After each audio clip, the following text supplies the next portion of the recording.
Hey guys, Tony Maritato here again, licensed physical therapist, and I'm reading from the Total Knee Replacement Support Group for Kind People on Facebook.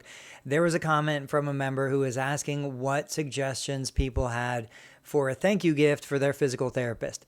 Now, I've been a private practice owner for over 22 years. I've been a physical therapist in lots of different settings, and I can tell you, I know hundreds, if not 1,000 physical therapists, occupational therapists. Nobody appreciates anything more than a simple, heartfelt thank you and maybe a handwritten card from a patient expressing the gratitude that you have for how far you've come. We all know that we, the therapist, can't do anything without you, the patient. You put in the time, you put in the effort, you put in the work.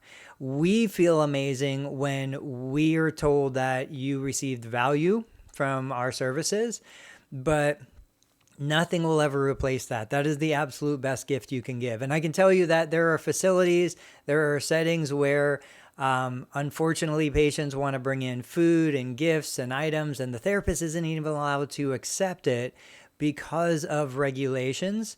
So truthfully, as much as you want to do something to give back, I can tell you that every therapist I know would much rather you just give them a heartfelt thank you. Let them know how they've impacted your life, and they will take that and they will appreciate that deep into their heart for the rest of their career. I hope that was helpful. I'll catch you guys on the next video.